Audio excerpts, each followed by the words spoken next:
yeah, just be in the moment. I'm in this moment with you, and there's no place I'd rather be. Also, real quick, I wore the earrings that I own that you manifested in a painting, not realizing that I actually own them. Yeah. Them. Oh, that's really cool.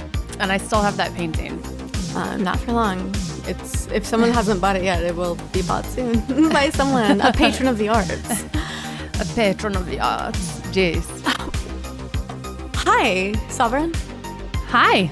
How's it going? You excited for today? Oh my gosh, I'm so excited and so nervous. So, very exciting.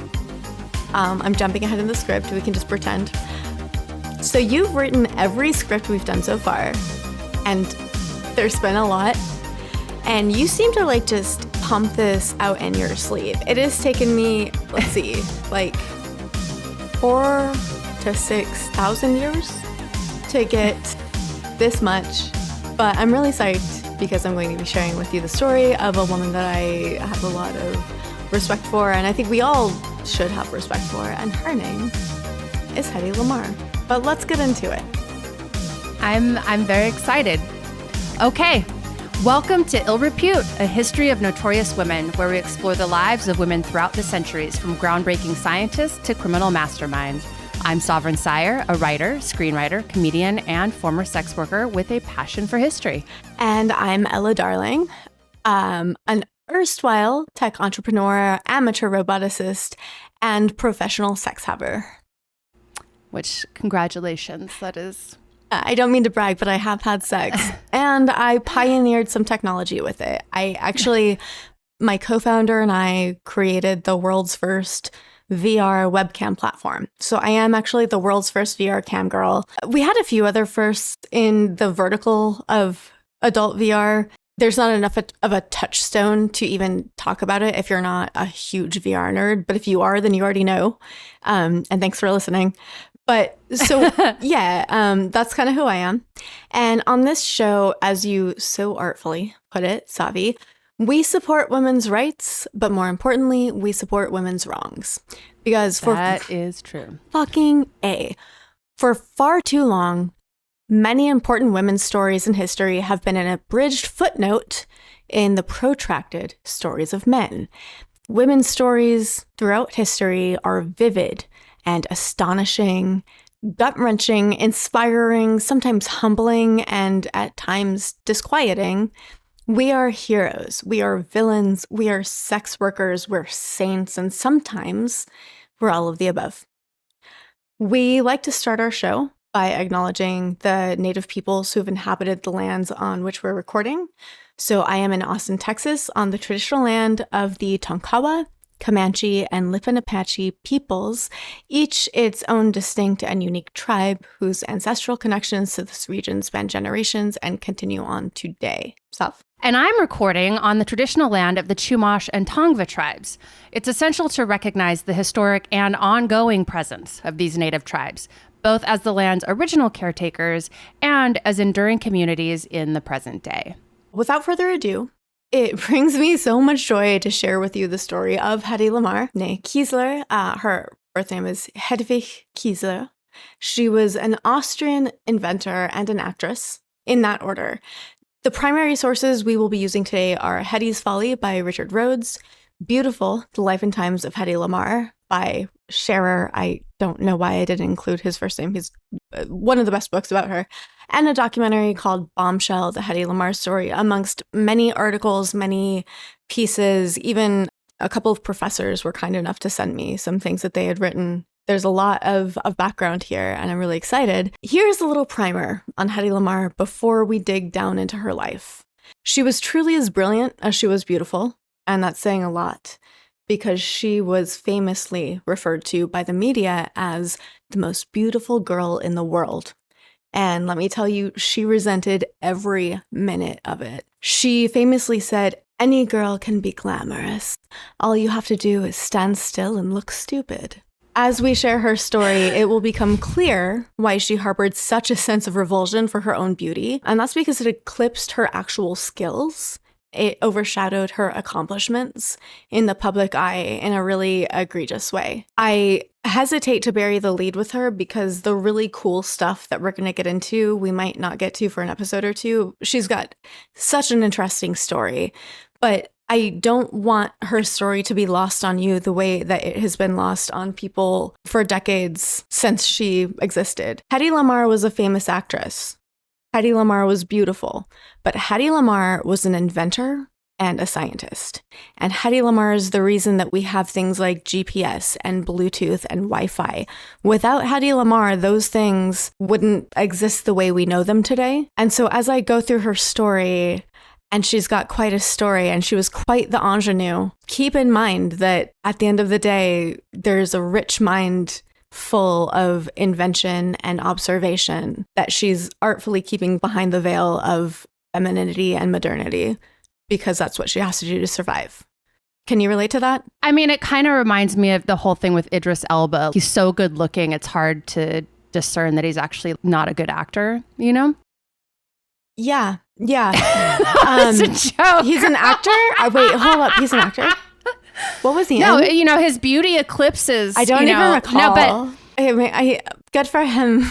I love this for him. I love that he has hobbies. This is a conundrum, and I talked about this a lot with a professor friend of mine that is a sociologist. And we were genuinely discussing the phenomenon of beauty. Mm-hmm. And we used Idris Elba as an example because at the time it was just reaching for who we could think of that was kind of universally considered super attractive. And we're like, Idris Elba is a perfect example because he embodies a certain level of masculinity. He is visually attractive. He has enough mystique. You don't know quite enough about him to really give him a personality. And we were talking about whether or not in the face of real beauty, if it's even possible for people to actually measure and observe someone's other talents, if it's just kind of impossible for the human mind to break away from the visual to fully be discerning of any other qualities the person has. And we see this a lot too with juries, that jurors are more likely to believe that attractive people are telling the truth, stuff like that. Yeah. So it is a real thing. You know, look at Angelina Jolie and the amount of humanitarian work that she's done. That will always be eclipsed by her lips alone. This is true. Yeah. I think that the more we speak and the more we learn about someone who is very beautiful, the more we eclipse their beauty with the truth about them, the more that beauty fades away. And I find that to be true for wherever someone lands on the conventional beauty spectrum. Somebody could be conventionally checking none of the boxes of beauty, but when you get to know them and you start to interact with them, they can become, in your mind, the most beautiful person in the world. Yeah. Attractiveness is something that I think is very, it relies on being novel. And the more you engage with attractiveness, the less novel it is and the less interesting it is. I think that Hedy would agree with this sentiment that beauty is something that is really just a surface level, almost alarming thing in her case. I believe it was Socrates that said, or maybe it was Aristotle, I'm going to get my Greek philosophers all mixed up, but the saying was, beauty is a short-lived tyranny. Yeah.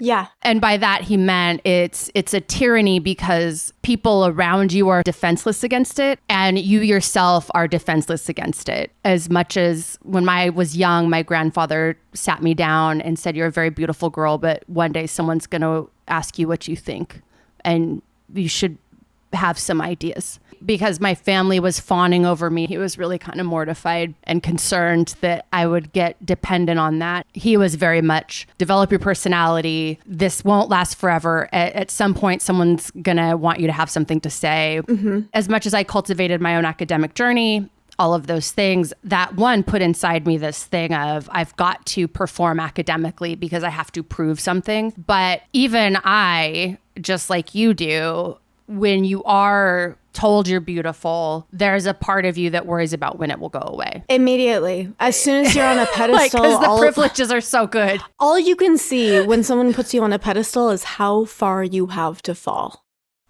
Yes. And this is why when I was reading about her, this felt really relatable to me. I promise you, I'm not blowing smoke up my own ass too hard. I don't know how much our listeners know about my whole shit. So just a quick, I got my bachelor's degree in 3 years and I got my master's degree in 1. So I was 21 when I graduated with my master's degree. And I was 22 when I was working as the associate director of a library, head of reference. It was a small library, so we were all head of lots of things. But that was sort of where I was at, fresh out of school, barely 22. And people used to call me a hot librarian. And then by 23, moved to Los Angeles to do pornography as my career. But then when I did porn, people started calling me a smart porn star. And it made me realize very early on that I would rather be known as the smart anything than the hot anything. Reading Hedy's story, I think you are going to relate to her even more in some cases than I did. As two women who have been subsequently prized for their beauty and neglected aggressively for some of their academic accolades, because our beauty is more important sometimes to people. I think this is going to resonate with you really, really hard, and I'm really psyched to share it with you. Will you join me in my Ho time machine? So our story begins in Vienna, Austria, in the year 1914, when Hedwig Eva Maria Kiesler was born. We're probably going to call her Hedy Lamarr going forward here and there, but she's not going to become Hedy Lamarr for quite some time. She is Heddy Kiesler, or Hedwig Kiesler, until slightly after she gets to Hollywood, which we won't get to for a few episodes. So stay on the same page as me. Yeah. Hedy came from a family of means, not immense wealth, but they lived in a posh society. And as one of her suitors named Oleg Cassini said, she wasn't born with a gold spoon in her mouth, but it was definitely sterling silver. They lived in an apartment in a nice part of Vienna, and they spent their winters skiing in Switzerland. Her father, Emil, came from a Galician Jewish family and was the deputy director of Wiener Bankverein. I speak German, kind of. It was one of the biggest banks in Austria at the time, so he was a pretty important banker. They were a family of means. Her mom was a pianist. Professionally, her mom had come from an upper-class Hungarian Jewish family. Her mother actually converted to Catholicism and was described or self-described as a practicing Christian. And she raised Hedy to be a Christian, but Hedy was very much a Jewish woman and considered a Jewish woman, and both of her parents had Jewish upbringing. And under the law of the land, it didn't really matter how any of them considered themselves because her family was Jewish. Eventually, being a young woman in Austria right before World War II, this is going to be pretty important later. Yeah. Yeah. Not a great place to be a Jew. Not the best, especially, Things aren't going to go well there. No, not ideal. So while her parents were Jewish, she actually kept this a secret, apparently for as much of her entire life as she could, certainly after she got to America. In fact, in the biopic about her, Bombshell, the Hedy Lamarr story, apparently her children didn't even know that they had Jewish heritage until after she died. She went to a Catholic school when she was a kid. Her mom converted. She very much had pretty strong reason to disavow herself from her heritage, but it still very much influenced her life. So let's set the scene a little bit for what times and culture were like as she came of age. Sovereign, my queen of context, will you please tell me about Vienna? Okay. Vienna, Austria, between the year that Hedy was born in 1914 and 1930, marked a period of significant historical and cultural upheaval. This era witnessed the transition from the waning days of the Austro-Hungarian Empire to the aftermath of World War I, leading to the birth of the First Austrian Republic. However, this time was also characterized by economic instability, political turmoil, and the rise of radical ideologies, which would be stoked over the decades until the country was eventually annexed by Germany prior to World War II. Real quick, that was an event called the Anschluss, which we will be revisiting later, but that was the annexation of Austria into Germany, which was a very big historical event, which I don't need to tell you about, but please continue. No, you do, because I was just going to tell you, like, I don't give a fiddler's fuck about mid-century shit. Oh my God, I get to teach you. So I know so much about my very narrow niches of historical interest. So doing the Phyllis Diller when she's talking about these events, I'm like, yeah, I don't give a shit. World War II, keep it moving, keep it moving. Like, amazing, perfect. This is a unique experience that I actually get to teach you some things. Yes, yeah, I don't know any of this. I mean, I know there were world wars. Yeah, there were a couple. There were a couple. The outbreak of World War I in 1914 had a profound impact on Vienna and its inhabitants. As the capital of the Austro-Hungarian Empire, Vienna saw its once grand imperial power decline rapidly. The war brought economic hardships, food shortages, and a sense of disillusionment among the population. The war's end in 1918 resulted in the disintegration of the empire and the emergence of a new political landscape.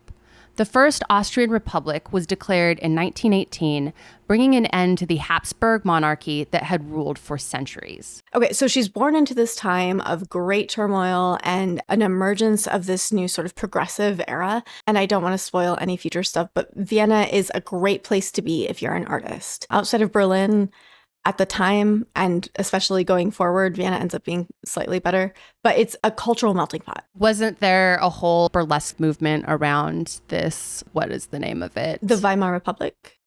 Yes. So she's very connected to the Weimar Republic. The Weimar Republic is emerging in the same time as she's being born into and entering the art and theater scene. So this is what's going on in the cultural landscape. Austria is in this transitional place. There's a lot of turmoil, a lot of class differences, and across Europe, between the world wars, there's this emergence of people are just seizing culture and engaging as much as they can. When you have a brush with death the way that you do with a world war, you suddenly have a thirst for life and creativity. And so that's what she's born into, and that's what she's brought up in. Vienna during this period was a melting pot of intellectual and artistic activity. The city was a hotbed for new ideas in literature, philosophy, music, and art. The cultural scene was vibrant, with figures like Sigmund Freud, Gustav Klimt, Egon Schiele, and Arnold Schoenberg making groundbreaking contributions to their respective fields. This was also the time of the Wiener Modern, or Viennese modernism, characterized by innovative and experimental approaches to art and thought. However, this time was also characterized by economic instability, political turmoil, and the rise of radical ideologies, which would eventually set the stage for World War II, which we will touch on later. For a girl like Hedy, growing up in Vienna during this period, the juxtaposition of cultural creativity and political turmoil was deeply impactful.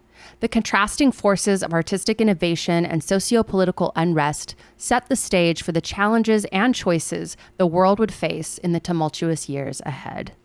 So there's a lot happening. Vienna is a hot place to be. And I do believe later I describe it this way, but just in case it was cut, Vienna is described as the gayest city in Europe. It was a great place to be. People were thrilled. There was just so much going on culturally in the face of so much, cultural and social disparity. Well, I think whenever there's a war, it forces people to get political. And so then I think after that war, you see that whole thing of a flux of artistic expression, philosophy, intellect, poetry. If you look at just after the Vietnam War, like just after, it's like everyone's because they were at war, everyone was forced to kind of become political and think about what their values were and what kind of a future they want and what kind of future you're building toward. And that naturally creates a huge influx of cultural effluvia. Yeah. I totally get that. So during her youth, pre-war Vienna was very progressive, and it was absolutely not a place where it was shameful to be Jewish. It's an old city in the Alps, and it was the capital of the Austro-Hungarian Empire. Vienna was the magnet where those seeking more artistic and cultural lives would move to. It was very ethnically diverse, and it was a tourist mecca. Museums, coffee shops, theaters, bookstores, universities, and very much a burgeoning art scene were going on at the time. Vienna was a leader in the arts and theater. It was an artistic center in Europe. Physics and philosophy were transformed in Vienna, and Freud developed psychoanalysis there. And in fact, we will find later that Hedy eventually attends school with one of Freud's daughters.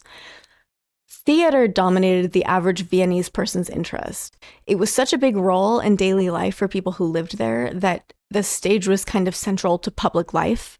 The Burg Theater and the Imperial Theater were very similar to Broadway and Carnegie Hall in New York City for us today. And that's kind of what Vienna served to be for Austria at the time. Okay. I'm getting the vibe. I'm getting the vibe it's thrown down. I mean, it kind of sounds how people describe Berlin today. Very much. Very progressive and open and inviting and liberal and all the things. To be clear, Berlin was experiencing its own cultural blossoming experience at the time. It was very different for Berlin in Germany between the world wars than it was for Austria. And in fact, we'll touch on this later, but some of the big political groups in Austria, while they would not sound progressive by today's standards because they weren't. They were very much holding on to a cultural touchstone for the sake of fending off German fascist influence. We'll touch on it later, it's called Austrofascism. It was specifically leaning into Austrian culture to fight back against some of the white nationalists and the Nazi propaganda and ideologies that slowly started to infiltrate. But that's for later. For right now, she's a kiddo. She doesn't know about these things. Yeah. Hedy's father, Emil, was described as Ukrainian, athletic, intelligent, and ambitious. Educated in Russia, he went on to become a high-ranking banker who was widely respected and admired by his colleagues. He treasured Hedy. She was his princess, and, as her mother put it, he spoilt her a bit. He would stop to explain things to her, read to her before bed, encourage her in school and sports. Can you touch on that real quick? What do you think? I mean, it just tells us a lot about how the culture shifted and what we expect of parents, because that just sounds like what you're supposed to do. Like parenting? With your children. Yeah. Explain to them things when they ask questions and read to them and encourage them. So, I mean, that tells me at least that for the time that her father was probably more progressive than other dads and that he was clearly an active parent and participating and was giving her attention, even though she's a girl. And in that way, I can see that he is probably progressive for his time. Yeah. You nailed it. I'm just curious, before we get too far into any more of the discourse about her parents, I just wanted to kind of get your take because I've read about this so much that I'm so tainted by my own perspective that I just want to get yours fresh as we go. He would take her on long walks in the woods and explain to her the mechanics behind how things work. From printing presses to streetcars, he explained the way things function, his enthusiasm for mechanics and engineering sowing the seed that would later blossom into her lifelong passion of inventing. Her mother, Gertrude, or Truda, was described as bright and attractive, and she married Emil in her teens and was pregnant soon after. Her mother was a Jewish-born Hungarian girl and a practicing Catholic. She gave up a career as a concert pianist to be a mother. In contrast to Emil's warmth, Truda took a more firm approach in her parenting style. So the way that she talks about her relationship with her daughter across every source that I encountered, and I really tried to be as neutral as I could, but every single time I hear anything about her mother speaking about parenting her, it comes off as deeply withholding and resentful. She refused her daughter praise. Truda recognized that her daughter was incredibly beautiful, and she decided that she needed to be more strict in her parenting to balance out the way that, to her daughter might suffer from what we would call today pretty privilege. She was worried that her daughter would be too rewarded by the world for her beauty, so she felt it was her duty as a mother to rein her in and humble her. And she did this since Hedy was basically a tiny child. Ever since Hedy was born, people would comment on her beauty. So before she was even able to speak for herself, people would speak about her and the way that she looked. So she was helpless to this since she was an infant, and her mother recognizing her beauty, that again, she didn't choose for herself. Her mother was probably part of the reason she was so beautiful. Her mother decided to sort of like punish her for this or take a little off the top from her. Well, I think that moms, try the best they can to protect their children. And I would imagine if I had a child and she was so beautiful that people were stopping on the streets to comment about it, I would be incredibly neurotic about her safety. I would understand what is going to be coming at her, and I would be wanting to kind of prepare her for that, and also to try and encourage her away from her looks so that she was not dependent on them. Because as we get older, we start to learn how the world really works and what a scam it all is, and how being pretty is actually never really a privilege, because it always comes with expectations that you have to manage for people. So it involves an incredible amount of emotional labor and a lot of isolation, because it's hard to find community with people that are jealous of you, or men that want something from you, friends that undercut you and betray you and undermine you, bosses that try to fuck you. It's relentless. It never ends. Right. You're always disappointing somebody.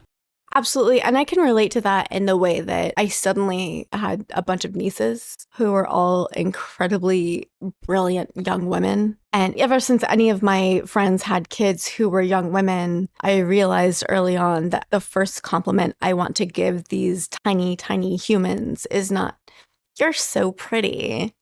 I don't want the first thing I say to a tiny human woman, to a little girl. I don't want to tell a little girl, like, "Oh my God, you're so pretty." But wait, hold on. Let me find other things to compliment you on. That doesn't need to be the first comment that you give to a woman of any age. And as soon as I had young women who were related to me, it became extra apparent to me that I don't want to overemphasize their beauty to them, because I don't ever want them to think that that's the most important thing about them. Because beauty fades and it goes away. And we're constantly reminded of this. And I want them to hold on to the things that are very, very special about them, that are things that they've done for themselves and not things that they genetically lucked into. And that's how I've kind of approached it myself. I feel like Hedy's mother, Trude, took this a little farther than a mother might need to. Because at the end of the day, eventually you do need your mom to just love you and care for you and see past everything that I've read about the way that Hedy speaks of her upbringing, the way that her mother is quoted in speaking about her, very much just felt like her mom was battling from day one Hedy's beauty and not battling for Hedy's personal success and autonomy. And those are very different things. And I think it's very easy for a mom to get lost there. I think the dynamics between mothers and daughters, books and films and volumes of psychology books have been dedicated to that relationship and what it can be fraught with. Absolutely. I kind of just cheated and spoke before I read. But again, the way that she speaks about their relationship, Trude, about her relationship with her daughter, Hedwig, across every source, it just sounds very withholding and very resentful. She talks about how she refused her daughter praise because she recognized her beauty, and that she decided that she needed to be more strict to balance out the way that the world would treat her, to be a little bit swayed by her beauty. Trude once noted, she said, "When Hedy was dressed for a party and looked very lovely, I would say, 'You look very well.' When she did something clever, I would tell her, 'You did all right.' But I underemphasized praise and flattery, hoping in this way to balance the scales for her. When Hedy was at her best, her mom would tell her, it's cool, it's fine." She wanted to ground her daughter, and she wanted to keep her from enjoying too much praise. But the way that I see it described feels almost abusive. It sounds like she was aggressively denying any praise and any kindness to her daughter. That's how Hedy describes it sometimes too. But what we will find is that any quotes, any descriptions attributed to Hedy, we have to take into consideration as questionable. A lot of the quotes that we attribute to her come from an unreliable source, and we'll get there. Okay. Essentially, she eventually has an autobiography that she had very little to do with. Okay. And that every source I find cites as though it is literature, and every source I find notes that this is almost definitely not something we should take into consideration as fact, because this is definitely not her word. It's somebody else speaking for her by proxy. So it's hard sometimes to really get a sense of what does she actually say, because you'll find sources on sources on sources citing each other. And when you chase the sources down, they end up referring to this book that every source rejects. She's been kind of a complicated figure to research. According to Beautiful, The Life of Hedy Lamarr, by 1925, Hedy had developed into a lovely young girl with seductive green eyes and lush dark hair. Seductive, okay. She was a teenager. Since she was a baby, people had remarked on her beauty. Hedy would say, "People would flatter me. In order to overcome that, my mother would tell me about everything I did that was just all right, and no more than that. She meant well. She wanted me to be modest." I could see that. If I had a child that was really physically attractive, I would just immediately be overwhelmed with fear for her and what was going to be out there for her. I would probably be doing as much as I could to try to counterbalance that. And also, I wouldn't want her to turn into an asshole. So there's also that. Like, I wouldn't want my kid to turn into a bitch because she's hot. We've all been to school with that girl that's a fucking asshole because she knows that she has this thing. And as a parent, I would want to protect my child, and I would also want to keep them from being a fucking dick. Like, I can see this in that I would want them to know that being attractive is not an accomplishment. Your accomplishments matter, and everything you do that you accomplish is so important. But being pretty isn't one of them. Being pretty is a thing that might make some of your accomplishments come easier for you. But being pretty in and of itself is just a scrambling of the genetic lottery initially, and a matter of maintaining appointments as you get older. Well, it's also a movable feast because what is considered beautiful changes. Oh my God, yeah. In the 90s, it was Kate Moss, and now it's a BBL. I mean, you can't get more across the spectrum than that. Same thing with faces. It used to be a demure mouth and delicate features, and now it's over-pumped lips. And so even within the realm of beauty, the goalpost is always shifting. If you just hang out long enough, shit'll come back in style. Things that I was mocked for in elementary school, I was praised for in high school and college, physical attributes or whatnot. Depending on where you live and who you're surrounded by, standards of beauty are vary even within the same time period. Beautiful in Idaho is not beautiful in California, is not beautiful in New York, is not beautiful in Dubai. I did a lot of research around beauty standards about 10 years ago, looking at beauty standards across globally and then through time periods. And it's fascinating how much variance there is at any given point in time in history around what's considered attractive. There's so much that goes into it. It's more than just genetic lottery. It's a geographical lottery. You and I are both 5'8.5", 5'9". Mm-hmm. In a different time period, we would have been completely unfuckable because we would have been like men. Yeah. Ugh. Well, I mean, today, if you're on Twitter... In the 50s, we would have been enormous. We would have been fucking ogres. Today on Twitter, there are enough anti-trans people that will describe women like you and I as men because they have such an aggressive stance on dehumanizing people, and especially trans women, that any cis woman who falls into what they think is their clear criteria is obviously a man. Oh, yeah. Everything you just said does remind me of, I grew up in a time period where being called a fat ass was an insult and not the most fuckable thing you could be called. Having a fat ass used to be like really mortifying, and you might cry if somebody said that to you. And now somebody saying that to you means they want to put their dick inside of you ASAP. And that has been a really weird change in the social perception of women, especially we sometimes talk about it. I used to date men who were 10 years older than me. And then somehow, somewhere along the way, I started dating men who were younger than me. Neither were intentional. It just happened. But I will comment that huge generational difference, men in their early 20s love some ass. I almost hesitate to acknowledge this. Part of the way that I slowly overcame an eating disorder was having a partner who actively dismissed all of the toxic messaging that was fed to my brain about my body and about women's bodies until I was like, all right, fine, I get it. I don't know. I always had pathological confidence, man. I don't know where the fuck I got that shit from. I got bullied a lot, and I'd be like, how are you looking in the same mirror as me? Because like, I'm clearly not ugly. I'd get criticism like that, and I'd be like, you're crazy. You're weird. Anyway, but like you, I used to date older gentlemen, and I date dudes in their 50s, and all they would ever talk about is how great my tits were. And I'd be like so offended because I was like, I have an A+ ass, motherfucker. Did you just not even see that when it came in the room? And then my current partner is 10 years younger than me. And that's like the first thing that he compliments. And I'm just like, thank you. Finally, I'm seen for like the amazing ass that I have. I'm a fully rounded woman, you know?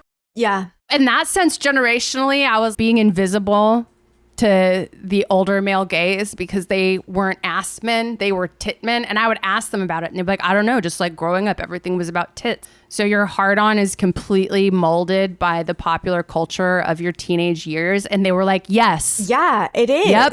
It super is. Okay, so our mutual friend Nathan is writing a screenplay that's sort of a parody of a lot of the 80s sort of college movies, and it's always about boobs. They're so obsessed with tits. It's absurd. And it's apparently they're making a comeback now because everyone's getting their BBLs taken out. So I guess now big boobs is the thing again. I guess it's coming back. Just how much do you care? Luckily, I'm prepared, you know? Well, okay, you've got like God's perfect titties bestowed on you, you fucking bitch. Like, yeah, you're fine. You'll survive this, Sovereign. Maybe I could understand some people on Reddit thinking I'm a little obnoxious because I don't hate myself. I don't think you're obnoxious. No, that's the thing. Okay, when people are like, so what would you change about your body? I'm like, well, I wish I had bioluminescence and I wish I had antlers. If I just could have made both, a TikTok would be about great. this. Like, what's your ideal body? And I'm like, a fucking great white shark. Duh. Yes. I want to glow so you know that I'm gonna hurt you. So you get the fuck away from me so I don't have to, because that's exhausting. I want to just like never sleep and just constantly be looking for like my next kill and just being relentless and have rows of teeth. And like when I kill something and teeth fall out, I don't give a shit. I got 100 more. Like, perfect. What next, bitch? I was tired of those, actually. They were boring. They were out of style. And I'd be one of those sharks that's in the aquariums, you know, in Las Vegas, where you can like walk under the water and they swim over you and it's just shark pussy. Just like big flappy shark pussy. Like every shark pussy is a fucking Audi. It's just like an explosion. And I would be that shark. And I would just like park my shit on top of the aquarium tube so that every time a little kid looked up, they were just looking into like just meaty shark pussy. Yeah. That'd be my perfect body. I had to mute myself because I was cackling. It's okay to laugh so people know you're human. All right, meaty shark pussy. Oh my God, Sovereign. Okay, we're going to get back to the script. We're not going to deviate too far because I know y'all have a preference, but I just want to say, Sovereign, this is why you're my favorite comedian. It's all about the shark pussy. Hands down, my very favorite. It's the shark pussy. It's the way that you talk about shark pussy. It's so empowering. How do I explain to my child? Genitals. Because the same person complaining about trans rights is the same person that's drunk at 3 p.m. in Las Vegas taking their kid to Mandalay Bay because they don't want to watch their own fucking spawn. And then they're like dragging that tired child through Mandalay Bay into that fucking aquarium where they're confronted with the brutality of life, the life cycle, just fish eating each other and just shark pussy everywhere. And they're like, I don't know how to explain to my child what a trans person is. Buddy.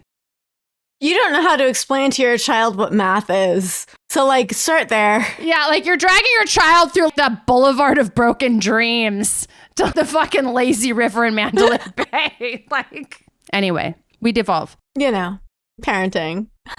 Which I know nothing about.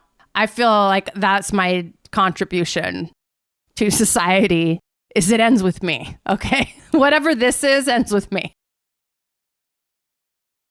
You're welcome, world. So she was a daddy's girl, and her mom withheld affection, worried that Hedy's appearance might make her life too easy. God, that is so fucking like German, Austrian. I asked a German once. I know Austrian and German aren't the same thing, but they are. I said, what is... They're close. What is being German? Like, what is it? And without missing a beat, he said, being German is about precision and brutality. That's it. That is the essence of being German. And to have her mom say she was worried that her appearance might make life too easy. That is some German, Bavarian, Austrian like parenting right there. That is very, I dare say it, it's almost Nordic. Very, very, very hard. Yeah, it's almost Nordic. Like nothing's worse than Nordic. So like lots of pretty girls, her formative years were punctuated with emotional punishment from her mother for how the rest of the world responded to her beauty. We really can't fucking win. At age 5, she learned to read, and she could also take apart and reassemble a music box while also discussing how it worked. As a child, she set up a stage under her father's desk and would act out scenes there for her grandfather. She would dress up in her mother's clothes and her father's suits and act out the film she just saw after coming home from the cinema. She talked about mimicking and copying other people's behavior, taking on the role of the people she observed. Quote, I was a living copybook. I wrote people down on me. Unquote. Her parents weren't around much. They were young bon vivants who could afford a governess for Hedy named Nixie. Her parents went out most nights to concerts and operas, and they even entertained some of the social elites like bankers and politicians of the time, but never, to her disdain, any actors. Yeah, I know. Tragic. To her disappointment, they didn't spend very many of their evenings in theaters, until one important day in her childhood when her mother surprised her with a trip to watch a play. It was the final spark that pushed her to set her sights on being a star. Reflecting on the experience, Hedy said, quote, I was thrilled and speechless. I don't remember the play, its title, or anything about it, but I never forgot the first general impression, unquote. And that is how the theater kid to porn pipeline starts. Don't you fucking know it. You take one overly permissive parent, then you take a withholding, cold parent, make them neglectful and never validate you, and then send them or put them in front of theater where suddenly someone gets to be the center of attention, and for the first time, they see their parents shut the fuck up, and you got yourself a fucking theater kid. It's a formula. It's tragic. That's what makes a theater kid is they turn around and they see their parents have finally shut the fuck up, and they go, how do I do that? Hedy's constant sidekick was a doll with curly blonde hair that she named Becca-Scene. She said, my pet things were dolls. I loved being with them. One day, my uncle made fun of me and said, Hedy, it's only a doll. Don't be so serious. She recalled, I hated him after that because she was my only child. Hedy cherished Becca-Scene and carried her all over the world and carried her well into adulthood, which I relate to because I have a tiny little alien doll that I got when I was 12, and she still sleeps on my bed. And some of my bedmates need to understand that she has been in my life longer than you've been alive. So, like, check yourself. Fast forwarding a little bit now to the book Beautiful, The Life of Hedy Lamarr by Stephen Shearer. At the age of 14, she decided that she was overweight. So she started taking a thyroid compound that she had gotten from a friend of hers at the school that she was at. And she wanted to lose weight. And as a result of taking this compound, she suffered a serious seizure and she had her heart weakened, basically, as a result of this medication that she was taking to lose weight. In the same chapter of this book where her overdose or her seizure, her experience with this medication was described, just a few paragraphs away, she recalled an incident when she was 14, again, the same year, the same time period. A laundryman who was employed by her father tried to rape her once and then succeeded in raping her the next time on the future attempt. She said that she defended herself by smashing a statue on his head, but she was too ashamed to tell her parents about what happened.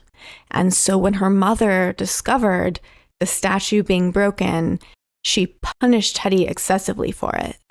Hedy describes the memory of it as being a pain shame that she carried with her throughout her life, feeling the guilt of both this thing she was being chastised and corrected for, and also the weight of what had happened to her that she felt like was too much her fault for her to be able to share with her parents at the time.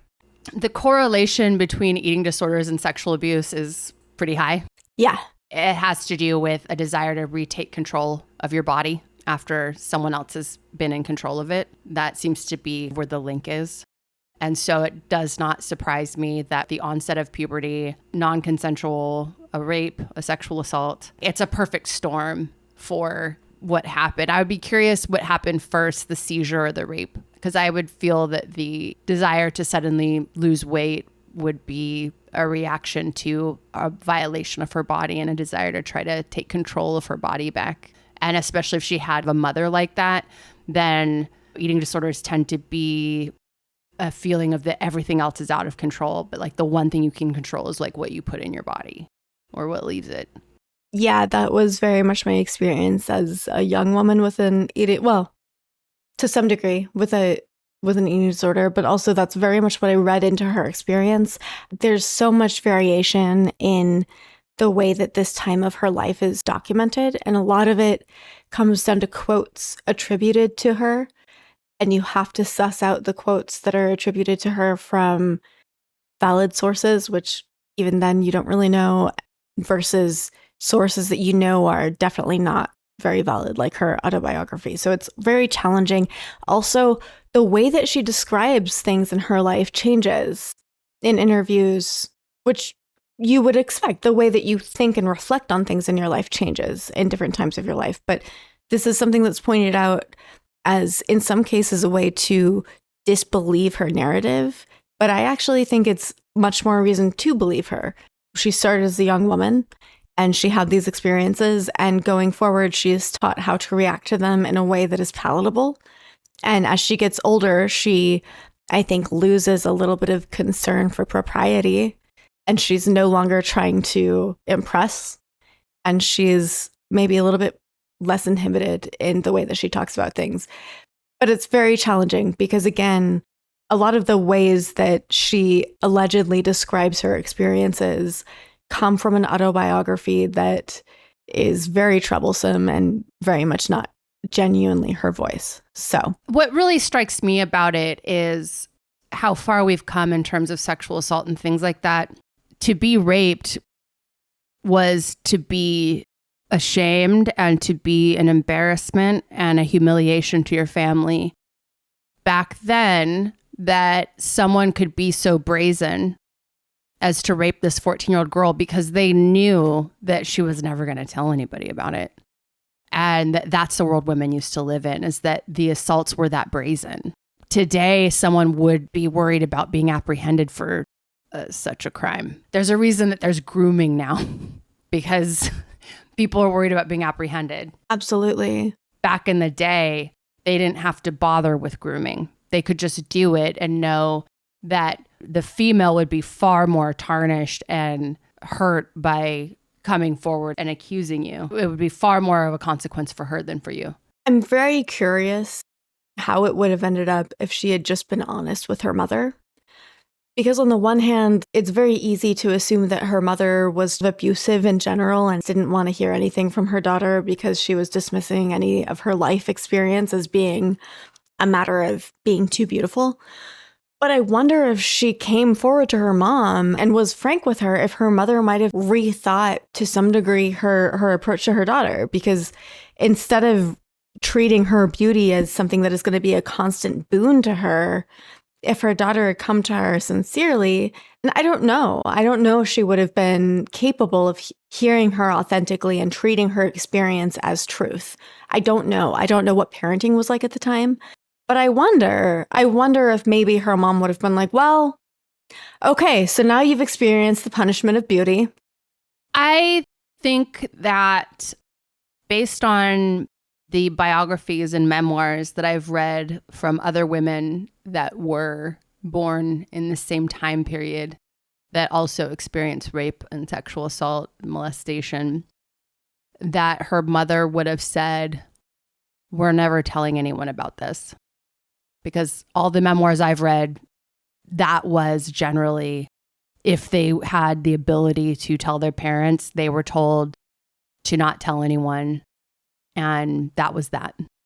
I'm really glad you mentioned that, because that's another facet to her mom got really mad at her because she smashed this statue. I find it really hard being the sort of precocious young ingenue that Hedy was at the time. And we'll see very soon, she is very precocious and she's very in control of her shit. I wonder if she did, frankly, honestly tell her mom what happened.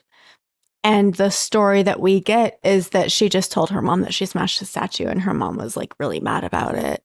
I wonder if there was something more there. Having been a young girl and everything else, if she came from a family where her parents weren't around a lot and they were very concerned with appearances, I doubt she would have been honest.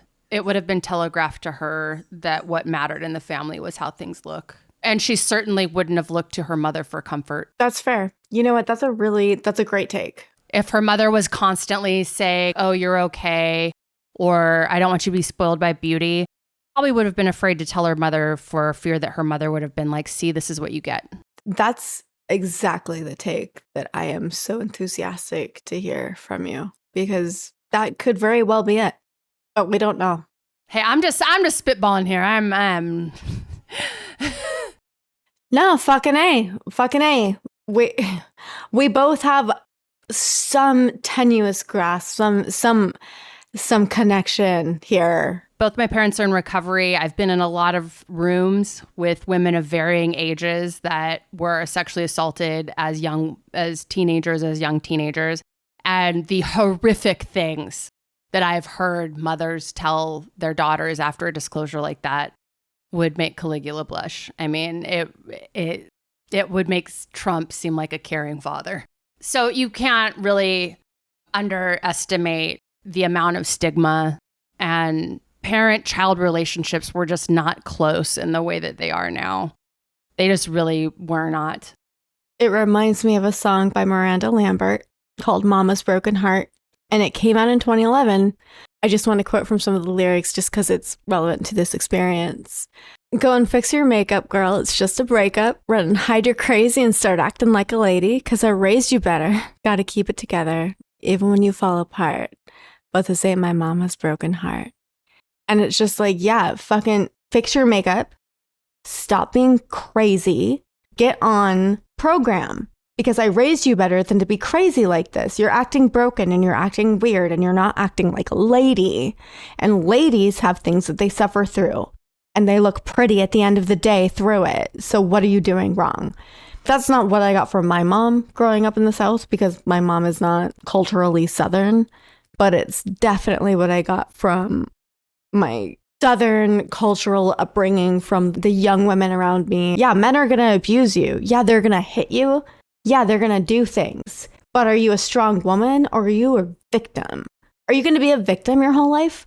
Or are you going to be a strong woman because you think that's bad? You don't even know what I've been through. And that's the thing that I sometimes saw. For example, my boyfriend's moms would very much pride themselves on how much they were willing to put up with from their abusive partner. I was more raised in an environment where it doesn't matter what happened to you because no one cares. No one cares. No one's coming. No one cares. I think it's two sides of the same coin. It was more just, it's pointless to cry. It is pointless to tell people what happened. It's pointless because no one is going to care. That came more out of a class existence. And so, it was, you're a woman, we're poor, no one cares what happens to us. So, like, I care, I'm your mom, I care, but no one else is going to care. Sorry, it sucks. Welcome. Exactly. Yeah. Hedy was sent to a private Swiss boarding school briefly when she would have been around 14 or 15. She hated it with a unique disdain that can only be matched by the universally precocious desire to be treated as an adult. She seized any opportunity to stage various dramatic escapes, staying with friends back home in Vienna, or making it physically clear by her illicit absence that she was very not chill about her placement at the school. When she would be dragged back to school, she chose to not talk about what she was up to, and it was usually something to do with boys. Hedy's biggest issue with school was that it conflicted with her schedule of doing whatever she damn well pleased. She was willful and self-possessed, she knew what her goals were, and she didn't care to waste time on things like academia. The biggest complaints I could find from her during this time was that the headmistress was the kind of tight-ass matriarch who was ruefully immune to the charms of young women, and that she served rhubarb in too many meals. Which, okay, I almost edited this out, but I will not, because that is so fucking relatable. Because rhubarb is a fucking scammer, and it's a bullshit ingredient.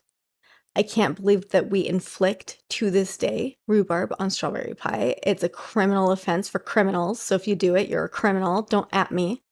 I'm not a coward. I'm not afraid to take a hard and honest stance against rhubarb and the rhubarb lie that we have toiled under for time immemorial. And I will digress, but I will not. I will die on this hill. Rhubarb is bullshit. That's how I feel about tomatoes. I don't want your fruit topping on my taco. Get the fuck out of here. Thank you for calling it a fruit. Thank you for calling tomato fruit. That's what it is. No, I don't want fruit topping on my fucking burger. So you definitely don't want avocado also, right? Avocado's different. You fucking... Avocado's been that girl. You fucking fascist. Avocado's been that girl. You fruit fascist. Look. Double standards much? But I really only like avocado when it's guacamole, which means it's got jalapenos and cilantro. It's got a lot of things going on to make it better. Jalapenos, you mean another fruit? You know what? You can say go fuck yourself, Ella. I'll accept it. Fair enough. We all have our hills. Shark pussy. Meaty shark pussy. That we agree on. Shark pussy indeed, but we agree on. Meaty, juicy shark pussy. That's going to be a shirt. Importantadult.com. Is it Important Adult? Oh yeah, importantadult.com is where you can get all your merch. I actually made a new design that's you and I as the Virgin Mary, and then it says Our Ladies of Ill Repute on it. Oh my god, I can't wait to buy it. So you probably can't see this. I see it because we haven't released any of the video, but Savi sees it. I'm wearing our shirt. I wear this shirt. I haven't washed it. I've worn it 3 times without washing it. They're so comfortable, right? I know. I made sure to follow up on our conversation before, shortly after I made the purchase. You can't see, but I am wearing a really great push-up bra and an ill repute tank top, and I wear it at least once a week. And I don't care if it smells bad because that's my feminine musk and you can deal with it. Check out the new thing. I made it in a hoodie, but it's you and I with AI. I created us as Virgin Marys, and then we're in the Nimbus, and then it's Our Ladies of Ill Repute. Can I get it as a zip up? Can you make it as a zip up? Actually, I think I did. It's the only thing I made as a zip up. I will wear it until I die. I have to wear a zip up. I need my pits free. Hedy's complaints were more defiant than anything. For Hedy, school was the vehicle for performing in plays. On one occasion, she had a friend call her out of school, pretending to be her mother, who at the time was overwhelmed and grieving the death of her own mother. So Hedy could return to Vienna for a beauty pageant, which she won.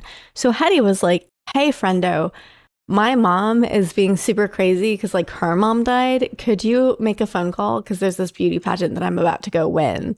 And then she did. And she used her earnings to buy her very first fur coat. After that, she had her own money, essentially, from the various pageants that she would go to. And absolutely nobody was going to tell Hedy what to do from here on out. That's it. Her parents sent her off to boarding school. And so she was just like, oh, so no parental supervision and only a bunch of cads that I can like con easily? Bet. And hold on to your butt because she's about to. I was getting bullied for my looks and I wanted to prove a point. So in the 5th grade, I entered myself in the Miss Junior Hawaiian Tropics beauty pageant and I won. And I came to school the next day with the pageant trophy and I put it on my desk. That is the biggest dick move you could ever do. What did they say? And the teacher was like, "What's that?" And I was like, "Oh, I just won a beauty pageant, Miss Junior Hawaiian Tropics. No big deal or anything. Just wanted to bring this here." I was like 10 years old, 5th grade. You had more gumption at 10. I was just so like, leave me alone. Like, I'm ugly. Cool. Here's a fucking pageant trophy, asshole. I didn't have to say that. I just could put it on the desk. And then after that, no one said shit to me. I was doing shit like that. If I could put 10-year-old Sovereign Syre into a serum, I would spread you on my face day and night. That sounds really bad. What I just said sounded like what the QAnon think that I'm actually doing, and probably are going to tell people I care about that I don't want to do that. But I mean, I'm relating to her, but I was always doing shit like that. People would tease me and then I would just go win something and I would come back and be like, "What were you saying?" Yeah, exactly. And I think that's very much her perspective. She was always told she was beautiful, so I don't think this was something that she felt like she had to prove to anyone to prove she was beautiful, but to prove that she had her shit on lock, to prove that she was in control, to prove that she was a grown-up and that she was grown up enough to make her own decisions, which every young woman at her age wants to convey, but she straight up went out there and handled things. So that's what she was doing. Yeah. She had her own money from winning beauty pageants. And pretty much at this point, no one's going to tell her what to do or where to do it or how to do it because she's already decided for herself. And this is the headstrong woman that we will see going forward. So eventually she moved back home and she attended school in Vienna, where she once again got a little bit crafty in her mission to skip school for the stage. She told her mom that she needed a permission slip so that she could miss an hour of school to run a quick little errand. And when her mother signed the slip, she just added a little 0 to the end of the 1. So she changed it from a 1-hour excuse from school to 10 hours, which translated to 2 full entire school days. So she was like, "Hey mom, I have to do a thing. Can you let me like be gone for an hour?" And she turned it into 2 full entire days off from school. And in those 2 days, she scheduled it. She planned it. She had her eye on the prize. She walked past the Sasha Film Studio on her way to school pretty much every day. So one day after school, before she got this pass, or around the time she got the pass, she stopped in and she asked for a job as a script girl. Can you tell me what a script girl is? Because you work in film and I am simply a whore. We haven't had those in a long time. That's an artifact. But it would be the person that would carry the script around and keep track of whose lines were what. So in things, when you hear someone go, "Line," like a script girl would be there to feed the performer their line. So they would just generally be the person that's like holding the script and making sure that everyone's like saying the lines they're supposed to say, and kind of generally, they're that person. Keeping people on. Yeah. Keeping people on their cues, that kind of thing. So when she was asked, "Do you know how to be a script girl?" her response apparently amused them enough to take her on. I've read conflicting information on what her explicit response was, because there is a lot of conflicting information available because of her very unreliable autobiography. But from what I can tell, she's been quoted as saying, "Yes, I've often watched script girls at work. Yeah, I just sit here and watch them doing their thing. I totally can get this, which is not a thing you could do as a passive, like, high school child. And it was so absurd that they were just like, okay, well, fine. Or an alternative description of this experience is she said, no, but may I try? In any case, she was an incredibly precocious and beautiful young woman. So trying to get her foot in the door at a film studio, it's not that hard to see why someone might be like, you know what? Fuck it. Give it a shot, hon. Would a film producer want an underage 15-year-old girl with no experience away from home, clearly desperate for validation? Would they want to invite her on a set? But somehow, in spite of all of that, in spite of all of their personal moral objections about how this could be very harmful and damaging to a young woman at her age, some crazy how they were able to overcome all of those concerns.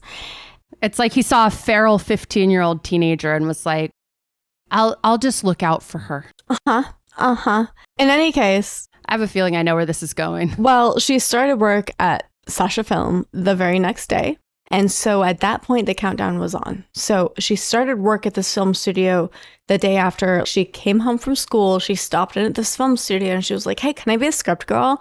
I bet I know exactly what to do. I bet I'd be great at it. I just think I'd be fantastic. Can I be a script girl? And they were like, okay, honey. And so the next morning she came in to start her first day of work. Now, keep in mind, this is now on a time countdown because she has exactly 2 days excused from school. So after school one day, she's like, hi, hire me. And she starts work the next day. She has exactly 2 days to try to realize her dream of being an actress before she has to just go back to school. So that's where we're at. There was a film in production at the time, and she overheard the director, Alexis Gronowski, mention that auditions for a minor role would be taking place the next day. Hedy asked him if she could read for it, and he agreed. Apparently, she was terrible, which is really saying something because this was an extra role in a silent film. Nevertheless, Gronowski must have seen enough potential in her to take her under his wing and coach her on acting. I'm guessing coaches her some other places later. By the end of her second day of work, just as she ran out the clock on her excused absence form, she landed the part as an extra in a nightclub scene in the film Geld auf die Straße, Money in the Street, 1930, by George Jacobi. Geld auf der Straße. You know what? It's the first one. And I told you at the start that I was going to not make it your problem. And I know. Here I am, first out the gate. I thought I had nailed it. What? It was, you did a great job. Your lips wrapping around those words, honey, they looked beautiful. Have you ever thought about being an intern? I'll make you famous. I have great oral skills. Oh my gosh. Oral comprehension. Hedy went home that night and she explained to her parents that she would be dropping out of school at 16 to be an actress. There are varying accounts of how they took this news. Her portrayal of her parents' attitudes about this varied throughout her life and throughout various interviews. In one interview, she recalled it as a pretty smooth experience, where she said, well, it was not too bad. They were bewildered a little, but not very surprised. They were never very surprised at anything I did. And besides, I had been talking movies for so long that they were really prepared for this. My dear father finally laughed and said, you've been an actress ever since you were a baby. So my parents did not try to prevent me. They were willing to give me this great wish of my heart. Which, if you think about it, she was 16 and she came home and said, hey, I lied about the school absence form. And now I'm going to be working at a film studio. Deal with it. And I have a really hard time thinking that her parents came around so quickly to just like, oh, well, you were like this since you were a little baby. It's fine. Like, well, I mean, but you also have to keep in mind that at this time, so we're in like the late 30s, early 40s. She was 16, so this would be 1930. Yeah. 1930. Okay. So You have to keep in mind that at this time, 15 or 16-year-old was an adult. They could get married and have kids, and a lot of them were doing that. It is also a different time. It's not quite the kind of adolescence that we experience now. So a 16-year-old girl would be, I'm going to go get married. They weren't going off to college. I can believe there would be a slightly more permissive thing because parents would expect their children around 15, 16 to either be starting a career or going to be a secretary or whatever they were going to do to be an adult. I think people adulted a lot sooner back in the day. I think that the way that we experience adolescence now is something that really started in like the 50s and later. That's really fair. Yeah, and that actually lends a lot of insight into some of her upcoming experiences because there are some parts of her life that we will touch on soon, but maybe in the next episode. But that hearing that really puts a lot of perspective on it for me because we will discover eventually that she eventually stars in a film that is pretty provocative. And as far as I can tell, despite a lot of conflicting statements from various texts about her life, she did appear nude at 17 in a very sexually charged role. But we will get there and we'll have more conversation about that. But this is what I'm psyched to hear. Brooke Shields was appearing naked in photos that are still sold today at the age of 12. Wow. They're still sold today? Yeah, Pretty Baby. Yeah, she tried to sue the photographer. So her mom was at the photo shoot. She was photographed for Playboy at the age of 12, nude. She was in a movie called Pretty Baby that was about a girl that's born and raised in a whorehouse. It was a historical film. And she was photographed for that. And then as an adult, she tried to sue the photographer to keep him from selling those photos. And the court found in the photographer's favor that he could continue to sell those photos. And that was in the 70s, I think. That might have happened in the 70s, but... Well, just to give you an idea of how much we protected kids in film. Yeah. Yeah. There was a kind of like this sweet spot. There was kind of like before the codes and then like after the codes. People tend to think of everything before, I don't know, like 1968 as like super laced up, whether it's Victorian or like 1950s. But the thing is, after the First World War, people were crazy. There were like the flappers and like all this stuff. And Hollywood was really sleazy, just a den of iniquity and just a cesspool of culture. Hollywood was a cesspit of culture. People were doing pretty provocative, wild shit. And that had to be reeled in, which is when the codes came in, which gave the movies the ratings. And then you had all that censorship that locked in. And then that stayed through like the 50s, the 60s. And then it started to loosen up again. And in the 70s, it kind of exploded again with free sex, free love. It was a response to censorship that had just had a chokehold on the industry during that time period. The 70s Pretty Baby thing was this response to all of this really cloistered censorship around what you could show. But it sounds like she was starting to do film in that sweet spot before there were codes coming in. So this was a really actually exciting time in cinema. I think that was Louise Brooks' Diary of a Lost Girl, I think was a big film. And there was another one where it featured a woman essentially having an orgasm for like a prolonged period of time. So we'll get there, but the film that I am speaking of, it is largely documented as the first on like silver screen for actual cinematic productions, the first on-screen or she's very frequently misattributed as being the first on-screen nude. That's not true. That actually, we'll get there later. I'll attribute that to who it likely belongs to. But what we do eventually come to is that she did one of her first really big films was she was nude on film and she was only 17 at the time of production. But she was nude and then she was captured in this very like provocative orgasmic scene, but we'll get there. In any case, back to the way that her parents handled her coming home to explaining that she would not be returning to school. even though they didn't realize that she had been skipping school. In a later interview, she said that persuading her parents to let her pursue her acting dream was harder than convincing the director to give her the part because her parents didn't want her to drop out of school. She recalled, quote, "But at last they agreed. My father had never forbidden his little princess anything, and besides, he reasoned that I would soon enough quit of my own accord and go back to school." So apparently, according to this, her dad thought she would quit acting and go back to school. I feel like the more realistic interpretation is that she was eventually going to quit school anyway and go to acting, so we might as well let her do it now. But either way, the way that she recalls it, her dad was pretty cool with it. Her mom was not. And that, I think, tracks with the way that she describes the parenting styles that she grew up with. She explained to her parents, I got this gig. School's for the birds. I'm going to keep doing this. And she did. By all accounts, she did. It's like when I told my mom I was doing porn and she was like, well, I'm just glad you have a fucking job.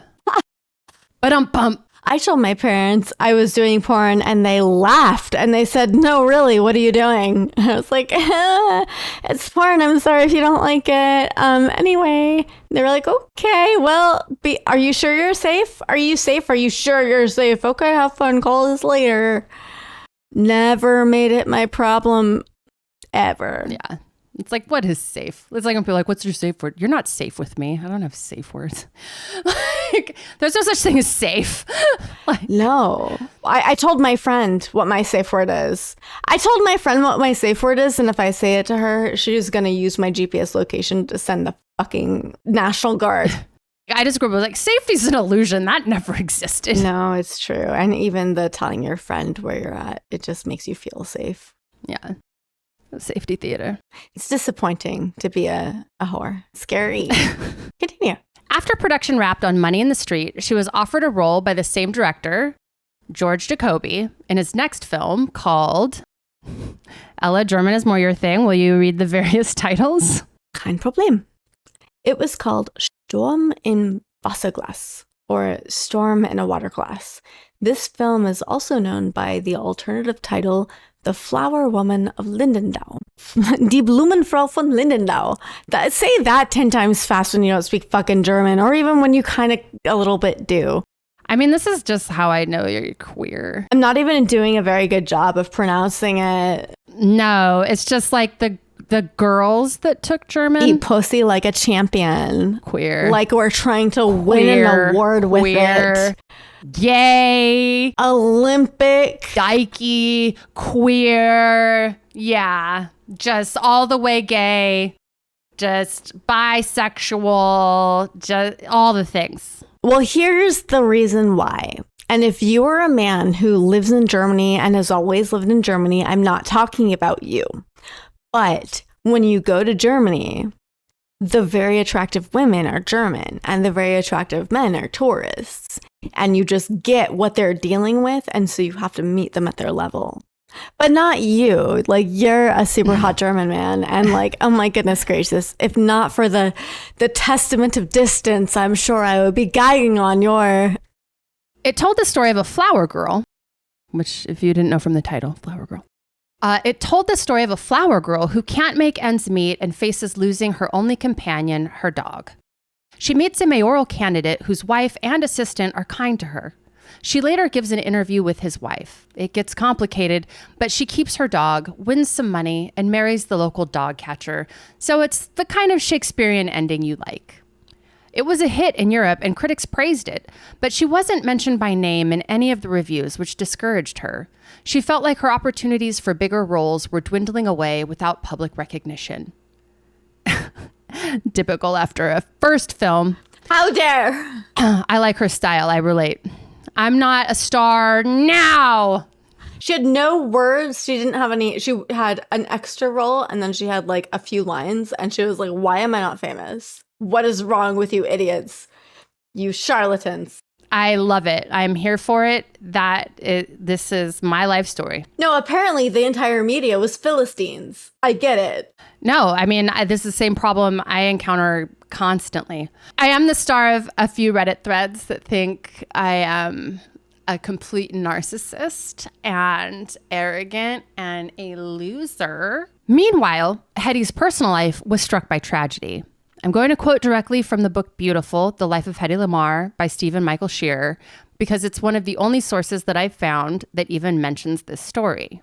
So, quote, while she was still attending school in Vienna in 1930, she went on a hiking trip in the Swiss Alps with her classmates and met a handsome young Austrian officer, Ritter Franz von Hochstetten. Is that correct? That's great. Yeah, Ritter Franz von Hochstetten. That was great. A nobleman and scion of a wealthy, prominent Bavarian family. The couple began seeing each other, and the sensitive young man pleaded with Hedy to marry him. They became engaged. But Hedy refused to relinquish her dreams of becoming a film actress. After a heated argument one evening, Hedy broke off the engagement and, according to later accounts, the young man returned to his home and killed himself. Yeah, it's incredibly tragic, but this deal breaker of an argument became an unfortunate theme in Hedwig's future relationships. This was not the first individual to end their own life in relation to a partnership with her or someone who is close to her. Well, it was the first. There will be others. Yeah. But he was the first, yeah. He was the first, and he very much influenced. I mean, as you can imagine, that had a huge influence on her. Losing someone that you love and adore to suicide, regardless of whether you're engaged to them or not, or still with them or not, losing anybody in your life to suicide is a remarkable and transformative in every worst way experience for any individual. And so this was... I think just as a woman, this message that the mere act of you wanting to be your own person and have your own dreams and ambitions is enough to drive someone to end their life. I mean, that it's such a powerful statement about just the mere act of wanting to have her own career or be her own person, that had a profound and devastating impact on someone that she cared about, that they took their own life to like punish her for that. Yeah. It just lets you know how hard women have to fight for stuff that men really take for granted, such as the right to self-determination. Absolutely. Absolutely. And we'll see a few times in her life where men essentially try to take her dedication to her career as something that is personally offensive to them in their relationship with her, even though it was absolutely a matter of fact when they entered the relationship. And that's something that hits very hard for me because that's something that I've experienced in my own way, obviously in a much different sense, but not too far different. Oh, yeah. Yeah. I've had more than one argument with a partner that was upset that I was the star. It was you who explained to me after my dog Gonzo died. And Gonzo was part of my existence since I was an adult, essentially. He was my everything. I still wear him. In fact, if you can see the video, I don't know when we're releasing it or to whom, but I do every day I wear a necklace with my dog's ashes in it around my neck with gaboon viper vertebrae. And Sovereign, this is something that you said to me at some point when I was really struggling, that sometimes when you come home, your animal is the only one who's excited to see you and the only one who cares for you when you come home and you're feeling terrible. Because sometimes you come home feeling the worst, and the people who should be there for you and should support you are so caught up in their own feelings that they're not even there for you the way that they should be. And the only one is your animal. Or the people that you went out and did that work to pay their bills. You said it, not me. like you're the breadwinner.